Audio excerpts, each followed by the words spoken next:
Right, let's continue then with our story then, of course, about the German Chancellor who is currently in the visit. South Africa and Germany continuing cooperating and working together to improve bilateral relations. This coming after talks between President Cyril Ramaphosa and the German Chancellor Olaf Scholz. The meeting held in the Union buildings there, and of course we brought you some of the statements made by both there. We're now joined in bringing in Professor David Monaye, who is Associate Professor of the International Relations and Political Science at the University of Johannesburg, to speak more on this. A very good afternoon to you, Prof. Thank you so much for joining us here on SABC News, sir.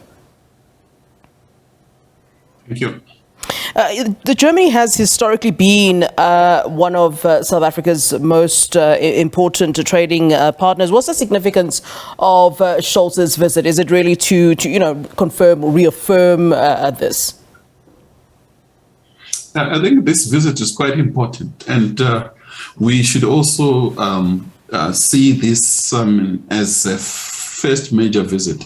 He came into power not long, and it's rare for most of these advanced countries to have their leaders visiting, where Biden, who has been in power for a long time and he hasn't visited Africa, and quite a number in Europe and the like. And therefore, for Germany to have its new leader visiting Africa, 3 countries, and key issues.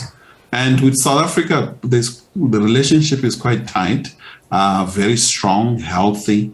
We have a lot of things in common in terms of politics as well as economy, alluded by both leaders. And therefore, one is expecting the deliberations and exchanges to learn more from the Germans, and one will expect Germans to learn from South Africa as well. Yeah, Prof, you talk about a lot in common, particularly in terms of politics. I think it would be interesting then to bring in this particular dynamic, the fact that the 2 countries seem to have a different stance when it comes to the war in Ukraine. I mean, it seems that South Africa has taken a kind of middle stance on the issue, but Germany has been quite clear as to where they stand. And it doesn't seem as though that's gotten in the way of relations between the two, as we've seen in other countries where there have been some tensions where one country has opted to stand in one way and the other the other.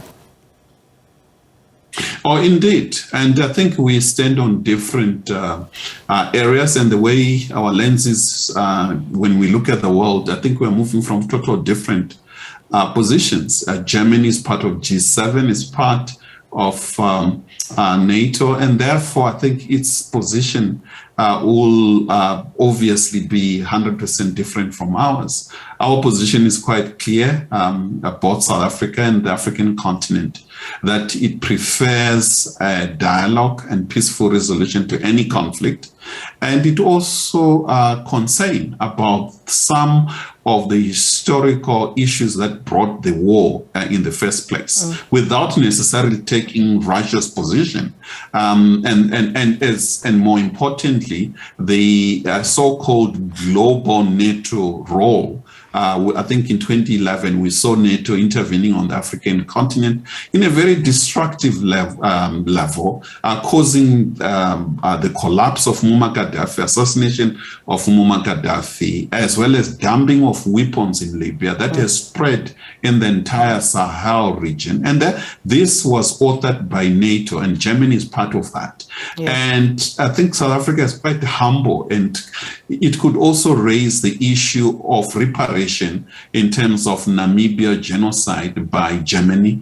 There are a number of areas that need, and gaps that need to be really pointed out and discussed. However, our economy relation is quite tight and strong. All right, Prof, I digressed a little bit there. Let's continue talking about, the bilateral relations then between the 2 countries, specifically coming to the issue of trade. I mean, German companies, as we know, in South Africa do contribute quite significantly to the issue of employment. But we can't just say that it is South Africa that's benefiting.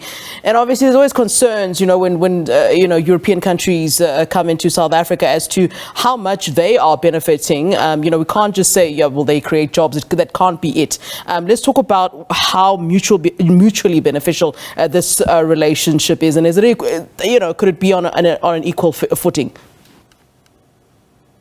It's a business, and therefore I think South African market is huge. As you can see on our roads, German cars are quite popular, and across the African continent. And Germany is also facing competition from Japan, US, and the new entry from China.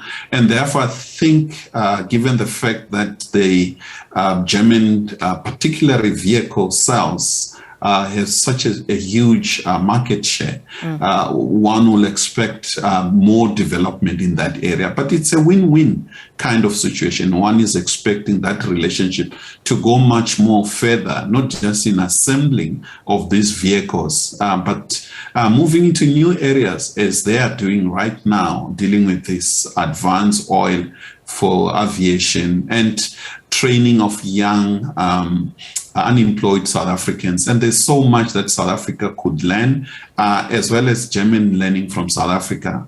Yeah. And then let's talk about, the message or what you expect to be the message, really, that is that South Africa would be carrying or should be carrying to the G7 summit that Germany will indeed be hosting this year. And I suppose it would be all positive, given that, how their relations have been throughout and as you've expressed. There are a number of issues that South Africa could work closely with Germany as the chair of G7.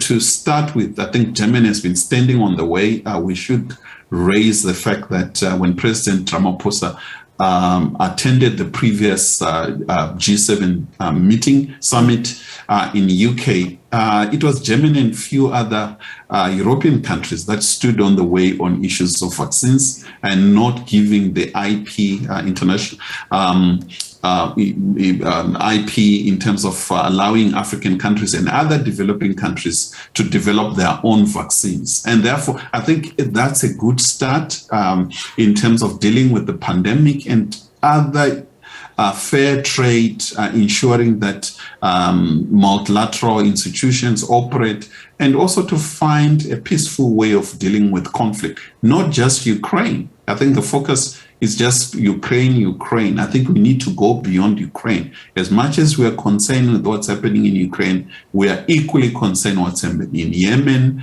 in the Sahel region, and in the Great Lake region, and all other conflicts, including in our neighboring country, Mozambique. All right, Prof, a pleasure speaking to you, and thank you for giving us your time here on SABC News, sir. Most welcome.